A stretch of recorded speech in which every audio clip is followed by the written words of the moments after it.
হবে কি করে এরকম ছিলাম আমি, বাস্তবিক থাকা যায় না, কিন্তু ভগবানের কৃপাতে কোন রকমে বেঁচে থাকা যায়। হ্যাঁ, এবং তারপরে আপনারা শুনলে আশ্চর্য হয়ে যাবে যে পাশ্চাত্য দেশে এতই অবনতি যে তারা সব গর্ভস্রাব করছে। ওই যে ছেলেটা গর্ভের ভেতরে আছে তাকে মেরে ফেলছে। এখানেও সব শুরু হয়ে গেছে।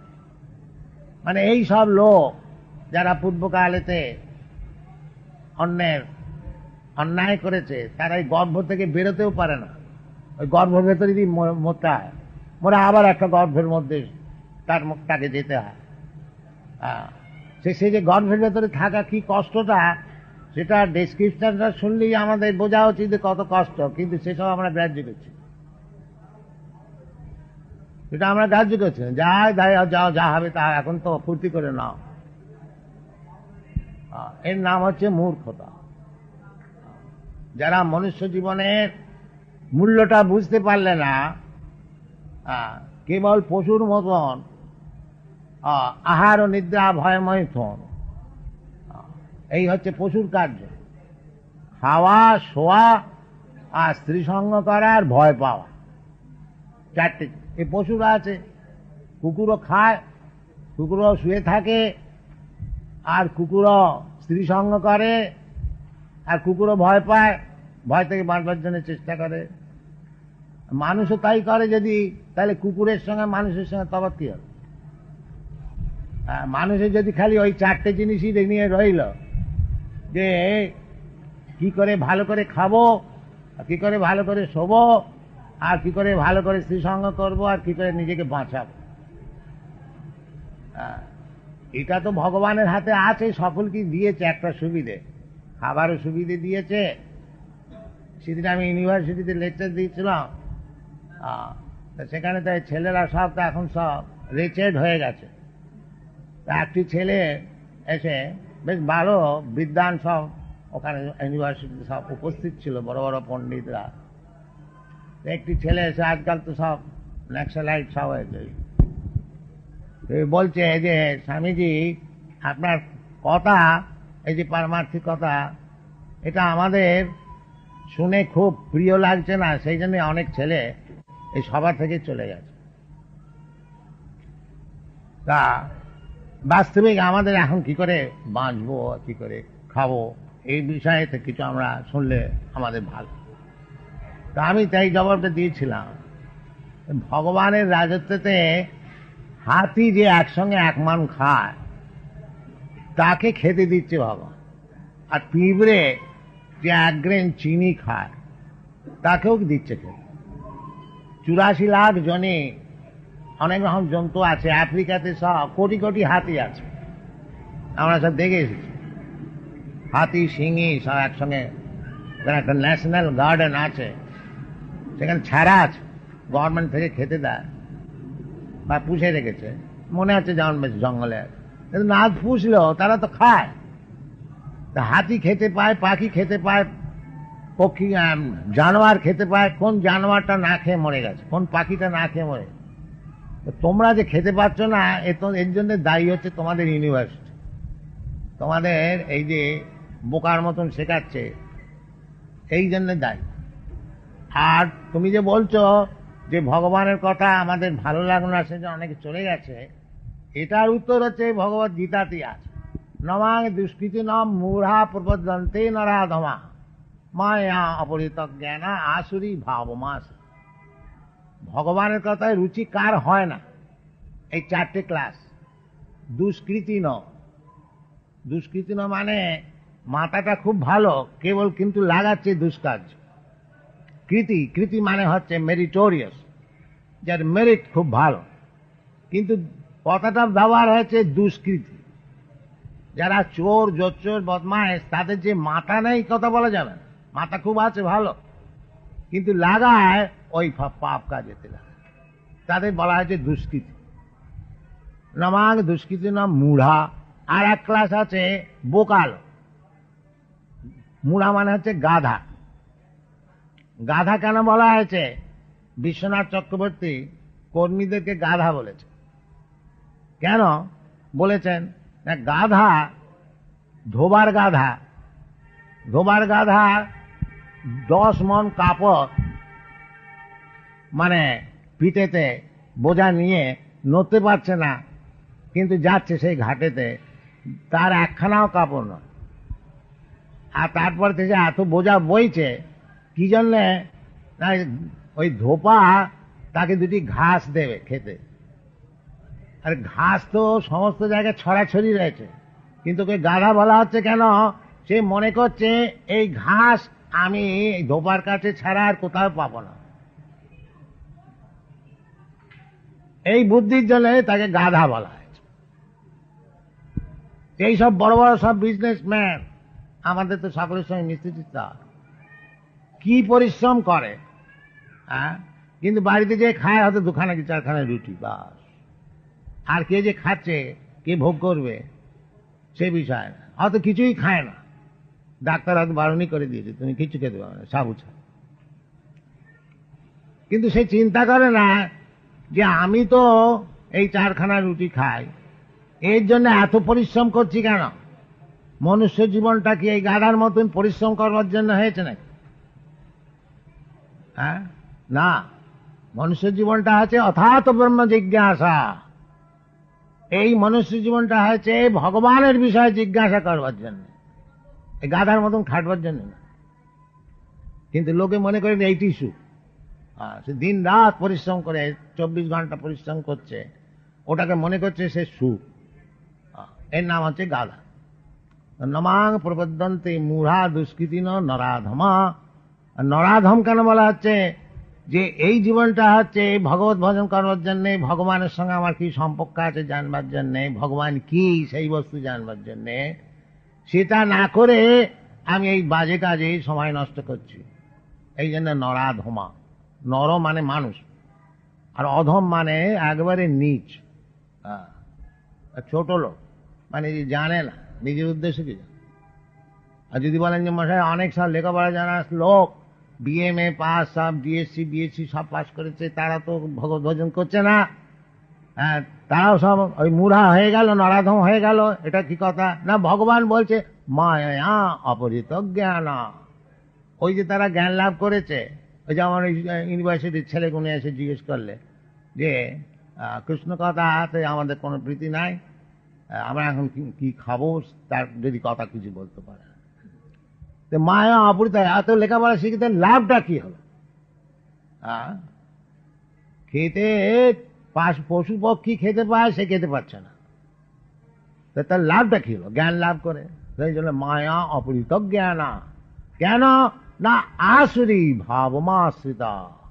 এই লোকগুলি সব অসুর হয়ে গেছে।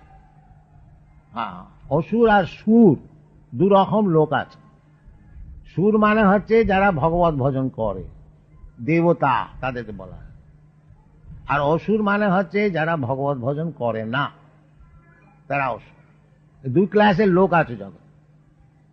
দৈব আসুর এই বছর, দৌ ভূত সর্গ লোকে দৈব আসুর এই বছর, 2 রকম লোক আছে। এক ক্লাস হচ্ছে অসুর, আর এক ক্লাস হচ্ছে দেবতা।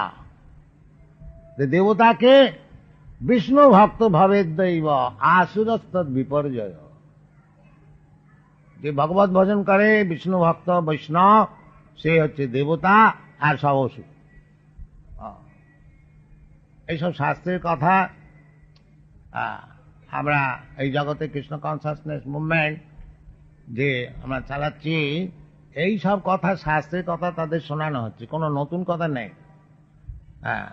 আমাদের ভারতবর্ষেতে তো ভারতবর্ষেরই কথা, এই ভগবত গীতা তো অন্য দেশের কথা না, কিন্তু আমরা এসব ছেড়ে দিয়েছি। এখন অন্য দেশে তারা এই সমস্ত গ্রহণ করছে, তাদের উপকার হচ্ছে। তা আমাদের উদ্দেশ্য হচ্ছে আপনাদের কাছে যে আপনারা এই নিজের দেশের জ্ঞান বুদ্ধি এসব কোনো ছেড়ে দেবেন না। আর যে সমস্ত অপরচুনিটি পেয়েছেন সেগুলি ছেড়ে দেবেন না। মনুষ্য জীবন খুব দুর্লভ জীবন, এর সদ উপযোগ করা উচিত।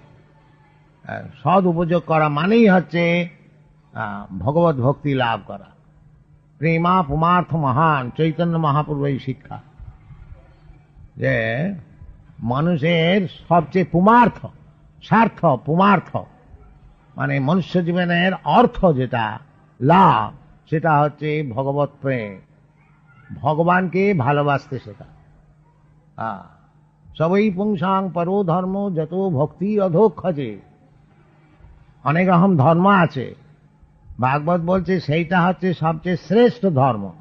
সেটা কি না, যত ভক্তির অধোক্ষজে, যে ধর্মের দ্বারাতে ভগবত ভক্তি হয়, যেটা ভগবান নিজে শিক্ষা দিচ্ছেন। সর্বধর্মান পরিত্যাজ্য মাম একং শরণং ব্রজ, এইটাই হচ্ছে ধর্ম। আসলে ধর্ম টর্ম কিছু না। সেই জন্য ভাগবত বলেছে ধর্ম প্রজ্জিত কৈতব অত্র। ওই চালাকি ধর্ম, ছল ধর্ম, চিটিং ধর্ম, এইসব ভাগবতেতে নাই। পরম নির্মৎসরাণাম সতাং বাস্তব বস্তু বেদম অত্র অত্র শ্রীমদ ভাগবতে। পরম নির্মৎসরা, যারা নির্মৎস, সংসারেতে সকলেই মৎস্য। মৎস্য মানে হচ্ছে যে পরের উন্নতি দেখতে পারে না, তাকে বলে মৎস্য। এটা হচ্ছে এই জগতের নিয়ম। আমার নিজের ভাইও যদি উন্নতি করে আমি হিংসা করব। ও আমার ভাই তো অনেক বেড়ে গেল, আমি তো কিছু করতে। আর বৈকুণ্ঠ জগতের কথাটা অন্যরকম। বৈকুণ্ঠ জগতে সেখানে যদি আমার চেয়ে কেউ বেড়ে যায়, তাহলে তাকে সুখ্যাতি করবো যে ও ইনি কত বড়, আমার চেয়ে কত বেড়ে গেছেন, আমি তো ভগবানের সেবা কিছু করতে পারিনি, ইনি কত করেছেন। এটা হচ্ছে বৈকুণ্ঠ জগতের উপলব্ধি। আর ভৌতিক জগতের উপলব্ধি হচ্ছে ও আমার চেয়ে বেড়ে গেল, ওকে কি করে ডাউন করতে হয়। সেই জন্য ভগবত ভক্তি তত্ত্ব যেটা, সেটা শাস্ত্রেতে বলছে পরম নির্মৎসরাণা শতাং, যাদের মৎসরতা নাই। সেই জিনিসে আসতে হলে এই ভগবত ভক্তির দ্বারাতেই সে সমস্ত আসে। তত তত রজস্তম ভাবা কাম লোভাদয়শ্চ যে চেত এতই অনাবিদ্ধম স্থিতে সত্যে প্রসন্ন এবং প্রসন্ন মনসো ভগবত ভক্তি যোগত ভগবত তত্ত্ববিজ্ঞানং মুক্ত সংঘর্ষ যায়। কথা বলতে গেলে অনেক বেড়ে যাবে। আর এদের একটুখানি অসুবিধা হচ্ছে, আমি বলছি কিছু বুঝতে পারছে না, না বুঝতে পেরে চুপচাপ বসে থাকা কত কষ্ট হয়, এটা আপনার খানিকটা বুঝতে পারেন। সেই জন্য অনেকেই উঠেও গেছে, ও ব্যাসে কিছু বুঝতে পারছে না, ইংরেজিতে শোনে তো। তো যাই হোক, আপনাদের কাছে এই প্রার্থনা যে রাধা গোবিন্দের মন্দির জন্মকাল থেকে আমার ব্যক্তিগত সম্পর্ক, সেই জন্যে আজ 70 বছর, আমার 77 বছর হলো। 77 বছর কি 75 বছর পূর্বেতেও এই রাধা গোবিন্দকে দর্শন করেছি, আজও দর্শন করছি। তা আপনাদের কাছে প্রার্থনা যে সব ভগবত গীতা ভালো করে পড়ো, কৃষ্ণকে বোঝবার চেষ্টা করো, ব্যাস। আর সব সময় কৃষ্ণ চিন্তা করো, তাহলে জীবন সফল হবে। আর তা নাহলে মনুষ্য জীবনটা বিফলে যাবে। হরি হরি বিফলে জনম গোয়াইন, নরোত্তম দাস ঠাকুর গান গেয়েছে। হরি হরি বিফলে জনম গোয়াইন, মনুষ্য জনম পাইয়া রাধা কৃষ্ণ না ভজিয়া, জানিয়া শুনিয়া বিষ খাইন। আমি মনুষ্য জীবনটা পেলাম আর রাধা কৃষ্ণ ভজন করলাম না, তার মানে আমি জেনে শুনে বিষ খেয়েছি। বাস্তবিক তাই। এই সমস্ত মহাজনের কথা বলি, হরি হরি বিফলে জনম গোয়াইন, মনুষ্য জনম পাইয়া রাধা কৃষ্ণ না ভজিয়া, জানিয়া শুনিয়া বিষ খাইন। এটা জেনে শুনে বিষ খাও। লোকে বিষ খেতে দেয়, মরে যায়, সে আলাদা কথা। আমি যদি নিজে জেনে শুনে বিষ খাই, মহাপাপ। গোলকেরও প্রেম ধন হরিনাম সংকীর্তন।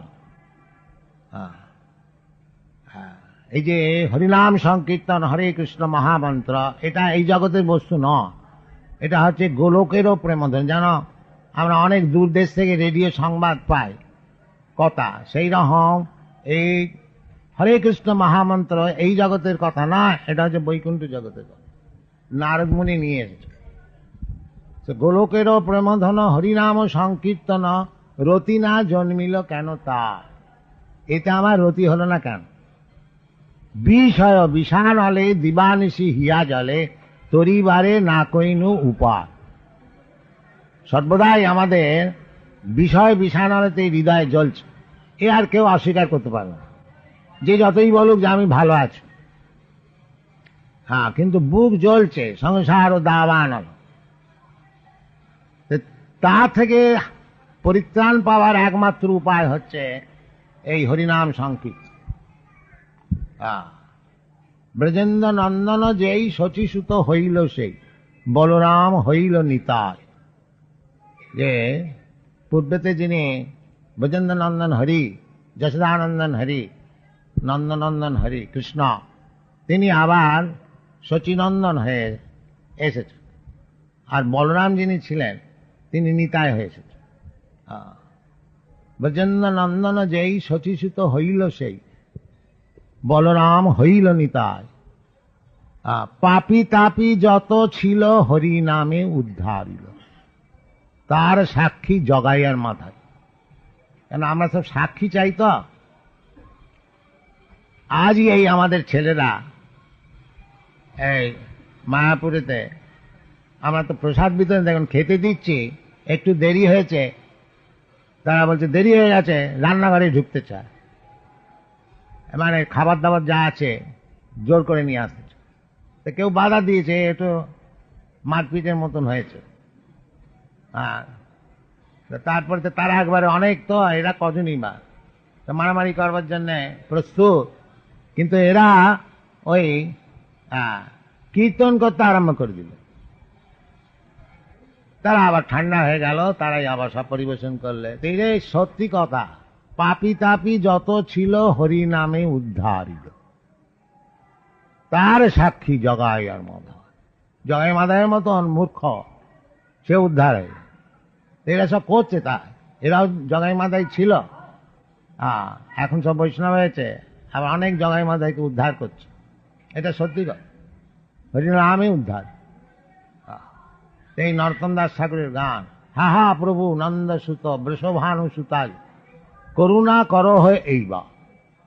রাধাকৃষ্ণর পাদ পদ্ধতিতে এইটি আমাদের প্রার্থনা করতে হবে যে এই মনুষ্য জীবন আপনার কাছে এসেছি, আমাদেরকে এইবার করুণা কর। নরোত্তম দাসও কহে না ঠেলিও রাঙা পায়ে, তুমি বিনা কে আছে আমার। এই জিনিসটাতে আসতে হবে যে আমাকে জগতের আর কোনো বস্তু রক্ষা করতে পারবে না, আপনিই পারবেন। যেমন এইখানে অর্জুন বলছে যে আমার যে সংশয় হয়েছে কৃষ্ণ তুমি ছাড়া কেউ এটা বোঝাতে পারবে না। সেই রকম আমাদের যখন বুদ্ধিটা ঠিক এইরকম ভাবে প্রতিষ্ঠিত হবে, হা হা প্রভু নন্দসুত বৃষভানু সুতাযুত, করুণা করো এইবার। নরোত্তম দাস কহে না ঠেলিও রাঙা পায়, তুমি বিনা কে আছো। এইটা যেন সর্বপ্রকারে ভগবানের শরণাগত হতে পারি যদি আমরা, যে আপনি ছাড়া আমাকে কেউ আর রক্ষা করতে পারবে না, তখন আমাদের কার্যসিদ্ধি হয়। এইটা আপনারা ভালো করে বুঝুন। আর বিশেষ করে যারা রাধা গোবিন্দের সেবা পেয়েছে তাদের এটা ভালো করে বোঝা উচিত যে পূর্ণতয়া শরণাগত অবশ্য রক্ষিবে কৃষ্ণ বিশ্বাস ও পালন। কৃষ্ণ রক্ষা করবেনি, সকল কি করছেন, ভক্তকে বিশেষ করে করে। এইটা হচ্ছে আমাদের প্রচার্য বিষয়। আর আমরা জগতে সব জায়গায় প্রচার করছি, এর জন্য আমরা সব অনেক বই লিখেছি, এইসব বই রয়েছে। এইসব বই আপনারা পড়ুন, শিক্ষা করুন, আর জীবনকে সফল করুন, এটা আমাদের ইচ্ছা, আর কিছু না। আমাদের ভক্তিবিনোদ ঠাকুর যেমন গান গেয়েছেন, রাধা কৃষ্ণ বলো বলো বলো রে সবাই, এই শিক্ষা দিয়া স্বপ্ন দিয়া ফিরছে নেচে গৌরনীতা। কেন মায়ার বসে যাচ্ছ ভেসে খাচ্ছ হাবুডুবু ভাই, জীব কৃষ্ণদাস এ বিশ্বাস করলে তো আর দুঃখ না। বাস, যে কৃষ্ণদাস এই বিশ্বাসটা হলে আর কোনো দুঃখ না। এইটা হচ্ছে আমাদের প্রচার্য বিষয়। আপনারা এ বিষয়ে ভালো করে বুঝুন, চেষ্টা করুন, এইটা আমাদের প্রার্থনা। ধন্যবাদ।